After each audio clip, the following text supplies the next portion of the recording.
Olá, gente! Voltamos com a professora Samara Toniasso, professora de yoga, com especialização em neurociências e comportamento. E a gente estava falando no episódio anterior sobre os princípios do yoga e ela estava falando do autocuidado, autogestão, através de um olhar carinhoso sobre o desconforto. E aí, pensando aqui agora comigo, tô falando assim, quais são esses desconfortos? E eu lembrei muito da minha prática diária com as pacientes, como ela falou. Que as pessoas deixam as coisas passar, o olhar carinhoso. Se você tá com uma dor na barriga, isso não começa do nada, sabe? Essa dor não vem do nada. Exato. De olhar. E aí uma coisa assim, simples que eu falo com as minhas pacientes no dia a dia. Infecção urinária de repetição. Qual é o principal que eu falo com elas? A gente está se conhecendo. Então, o meu dever de casa para você vai ser prestar atenção no que está acontecendo com você.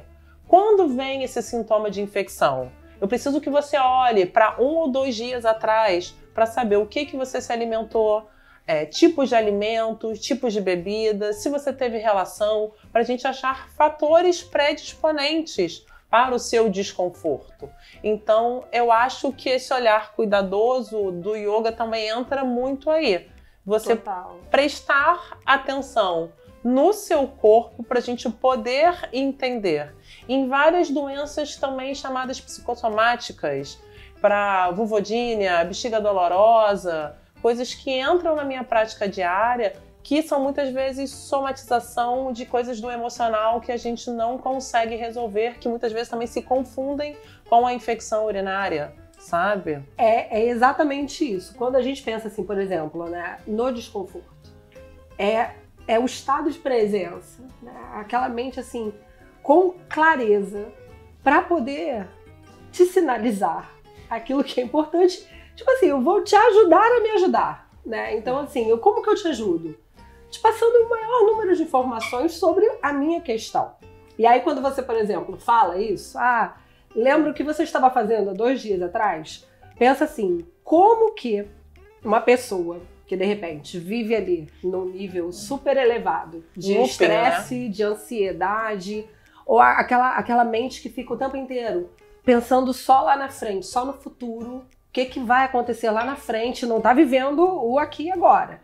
Ou então está lá no passado, relembrando fatos que já aconteceram e assim, essa mente fica para lá e para cá, mas não fica aqui no presente. Então essa mesma paciente vai ter uma dificuldade gigantesca de te falar o que ela comeu, se ela dormiu bem ou não, se ela tomou algum medicamento diferente. Então assim, no desconforto, a gente também aprende a trabalhar essa presença, clareza da mente, sabe? Clareza mental para observar o que está acontecendo de verdade. E a clareza mental, ela tem muita conexão com a estabilidade emocional. Exatamente por isso, porque a nossa mente não fica viajando nem muito lá para o futuro, nem para o passado. E aí você consegue ter um olhar muito realista da sua situação e até para conduzir mesmo as orientações, porque você passa as orientações e que garantia você vai ter, né? Que aquela paciente está seguindo à risca os horários, os procedimentos, né? Então, esse olhar gentil para o corpo, para os confortos e desconfortos faz toda a diferença, não só no yoga, né, mas em todas as outras atividades da sua vida. Da vida. É, né? Realmente, como você falou, uma filosofia de vida. Não é uma religião e nem nada. O yoga e o mindfulness andam muito juntos. Muito. Né? É o estar atento para o momento presente. Sim. É uma coisa que você falou também que é muito comum e que as pessoas só chegam a procurar ajuda na hora que o leite está derramado. Que não tem mais, nessa coisa do desconforto, eu não aguento mais, eu vou explodir. E aí entra aquela coisa do imediatista da nossa sociedade. Quero uma solução mágica porque eu já não tô aguentando mais. Eu esperei chegar no limite, mas em compensação agora eu quero em um dia resolver um problema, às vezes de anos, né? Porque a pessoa vai acumulando. E como yoga é vida, né? Não é só nessa área médica. Por exemplo, tenho alunas que buscam yoga muitas vezes no limite do limite, por indicação, por exemplo, de cardiologista. Sabe? O cardiologista fala, você vai precisar, além de todo o tratamento, fazer uma atividade onde você aprenda de verdade a respirar. Respira, porque essa respiração vai ajudar o trabalho do seu coração. E aí a pessoa vai buscar, mas já no limite, né? Não é aquela busca porque ela está preocupada com uma prevenção ou ela quer trabalhar essa qualidade de vida lá na frente sem precisar chegar no limite, porque é arriscado, né? Ficar vivendo no limite o tempo inteiro. Ou então, como não é só físico, tem a questão mental também, às vezes a pessoa chega no limite, vai lá, entra, né, vai numa crise de pânico, burnout, para ela repensar a vida, né? Então é muito por aí, é muito por aí. Depois da pandemia, eu vi assim uns casos, né, bem de pessoas que precisaram, por exemplo, ficarem hospitalizadas para entenderem que o corpo tem um limite também. Mas assim, a gente não precisa chegar nesse limite para compreender que existe um cuidado, né? Que pode ser feito e assim, trabalhado fora também, né, da prática. Que a grande coisa das doenças psicossomáticas são isso, né? Quando você não consegue resolver, como a doutora Fernanda, se vocês não viram no episódio passado, num episódio bem antigo da psiquiatra, falando que quando você não consegue resolver pela fala, o seu corpo vai ter que trabalhar por você. Muito. Então, e o yoga, eu acho que também entra nessa linha de autocuidado, de dar atenção para a palavra que eu sempre esquerdo, que é o desconforto. O desconforto. Até o final ela vai lembrar. Do desconforto, É de isso, você conseguir parar e olhar para o que está te incomodando, com atenção, com calma, pensando, racionalizando, porque isso é difícil, né?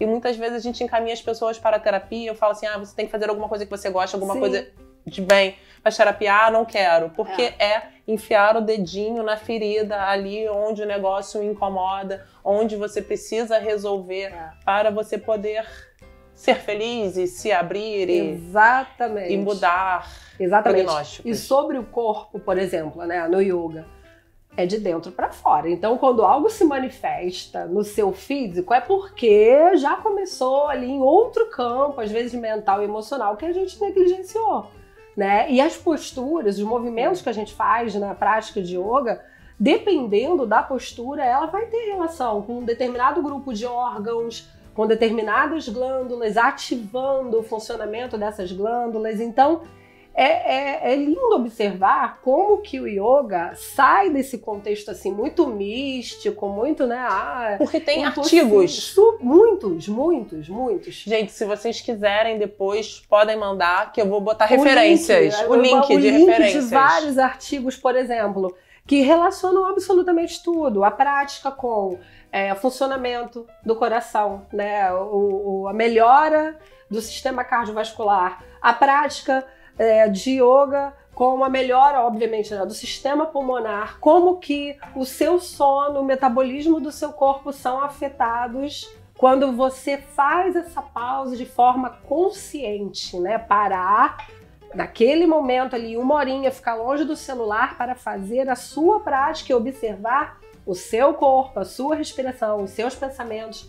Então, assim, existem muitos artigos que, felizmente, comprovam tudo isso, até no nível, assim, hormonal, que é o mais interessante. Quando a gente pensa, por exemplo, sobre a respiração, né? A gente nasce respirando, acha que não precisa aprender a respirar. Só ganhar um tapa no bumbum na hora que sai na barriga. Já tá feito, né? Já tá feito, já tá respirando, então eu vou aprender a respirar como? Porque a gente acha que respira bem, só que não. E quando a gente compreende isso, a gente entende que a nossa mente fica o tempo inteiro lendo a maneira que a gente respira. É o tempo todo. Por isso que quando a gente encurta essa respiração, a mente vai entender que essa respiração está curtinha porque a gente precisa lutar ou fugir. Quando a gente se aborrece, se estressa, dificilmente a sua respiração estará profunda. E aí encurtou a respiração, o que a sua mente faz querendo ajudar, só que atrapalhando muitas vezes? Ela dá aquele start para cortisol, adrenalina, e aí você começa a mudar todo um ciclo hormonal, né? Até porque o cortisol fica depois muito tempo na corrente sanguínea e a gente não imagina como que afeta outras funções, né? Como é que você vai produzir endorfina, serotonina, se o seu nível de cortisol está alto, né? E quando a gente entende que a respiração é uma grande chave para a gente assim, modular um pouquinho melhor, a gente percebe que precisa parar e respirar de uma forma consciente. Entender a sua respiração. É simples, mas as pessoas não fazem. Então, vamos dar dicas. Eu estava conversando com ela antes da gente começar aqui a gravar, que ontem eu tive uma grande discussão com a minha pequena, que vai fazer 10 anos, que mete a mão naquelas mini cadeiras achando que tem 20 e te responde como se estivesse falando de um igual para igual.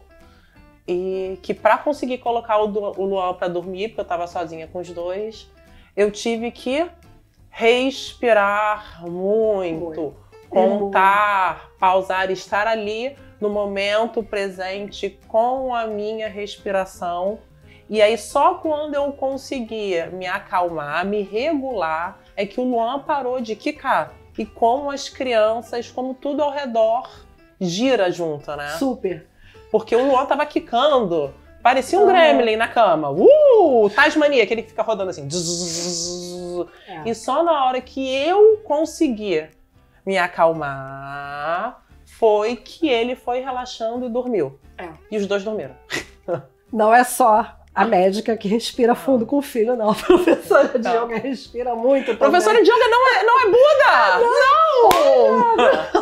Professora de yoga também tem que respirar desse jeito, né? E a gente usa isso o tempo inteiro. O meu com 14, respira igual. E na verdade, é exatamente isso, né? Por exemplo, a gente não tem ideia de que inspirar e exalar na mesma contagem de tempo já ajuda muita coisa, já regula. Dá uma dica. Né? Olha pra lá e dá uma dica de como, ensina como respirar. Simples assim, você ter consciência da sua respiração, não deixar ficar curtinha, não ficar a respiração ficar aqui na parte alta do seu peitoral, levando a consciência para as suas narinas, inspirando e exalando pelas narinas na mesma contagem de tempo. Alguns minutinhos, não precisa muita coisa. Quantos segundinhos, sim? Conta 4, respira, prende 4, solta 4. É até uma forma da pessoa entender como que ela respira. Porque às vezes ela acha que vai inspirar muito bem, só que não. Né? E aí ela precisa treinar. Se ela conseguir de início, assim, inspirar contando mentalmente até 5, exala contando até 5, faz alguns ciclos, assim, uns 3, 5 minutos, ela vai observar que essa respiração começa a responder melhor.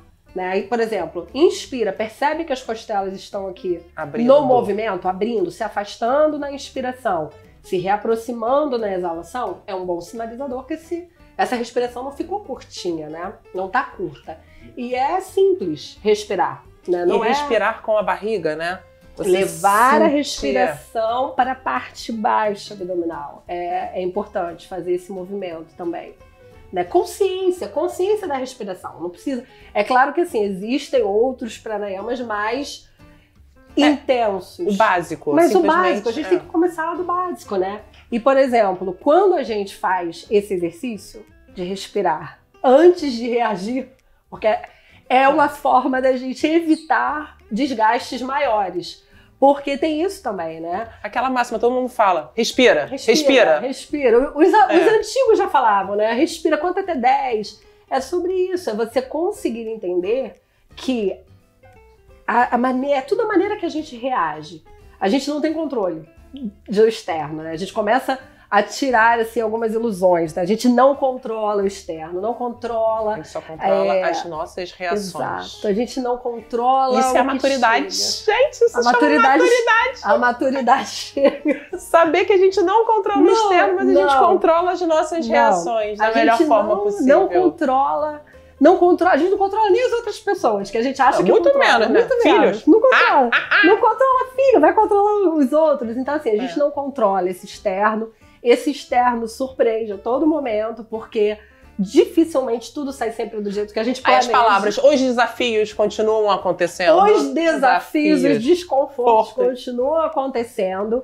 A vida traz o tempo inteiro as impermanências, olha essa outra palavrinha, que são essas mudanças que chegam pra gente e caem literalmente assim no nosso colo. Mudou. E aí? Como que você reage? Isso sim tá no seu controle. Isso é o seu poder. Como que você reage a algo que aconteceu completamente diferente da maneira que você imaginava.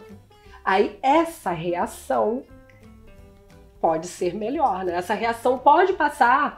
Isso não precisa ser um arco reflexo, que é o que a gente aprende, que a gente tem as nossas programações mentais que vêm dos nossos pais, dos nossos antepassados. Exato. A gente pode fazer escolhas. Essa reação não precisa ser automática, porque esse automático muitas vezes é muito destrutivo também. Então você reage automaticamente a um evento, tenha certeza que você vai depois ter que fazer alguma... Você pode se arrepender. Alguma aresta, você vai ter dor de cabeça, você vai gastar muita energia, às vezes, para resolver algo que, se você tivesse um pouquinho mais de consciência na reação, você se pouparia, né? Poupar o seu organismo, poupar o seu corpo, às vezes, né, de uma descarga desnecessária de cortisol, de adrenalina no corpo. Imagina assim, uma pessoa que constantemente se aborrece. Tudo estressa, tudo irrita. Como que não é essa resposta, né? Então, Chaves, está ouvindo. Como que não é como que não está esse organismo, né? É isso. E é a respiração. Respirar ajuda muito a modular. Até porque, quando você falou isso de gerações, né, passadas, o que a gente faz hoje influencia muito esse futuro, né? Então, por exemplo, a maneira que a gente se alimenta, dorme, pratica alguma atividade, tudo isso fica impresso ali nas nossas células. E detalhe, o nosso corpo também, como fica, né, atento a todos esses movimentos, ele vai ter uma resposta diferente. Por exemplo, se você consegue estabilizar seu organismo, pensa assim, você provavelmente vai ter uma resposta melhor a algum evento. Quando você precisar fazer um tratamento para alguma doença, alguma questão, seu corpo vai responder melhor. Sua imunidade fica mais elevada, né? Você diminui, às vezes, o nível de inflamação praticando. Por quê? Porque a tua respiração, combinada com o movimento do corpo, vai ajudar aquele órgão a trabalhar melhor. Então, assim, e tudo com evidência científica. Links. Mostrando que é assim que funciona, porque durante muito tempo, né, o yoga ficou num lugar muito do místico. Você vai praticar yoga e vai sair querendo abraçar todo mundo e tudo. Não é assim. Não é. É pra você, é sobre você. Porque existe o pensamento yogi, não é isso? Sim. O yoga faz parte da prática yogi, né? Que chama que quem leva como a sua filosofia. Exatamente. Que está muito perto do budismo, mas que não necessariamente é uma filosofia de vida, mas não é uma religião como o budismo. Exatamente. Não é uma religião, né? Então você, assim, vai trabalhar em você aquilo que você considera, assim, distorção. Então é aí que fica o pulo do gato, né?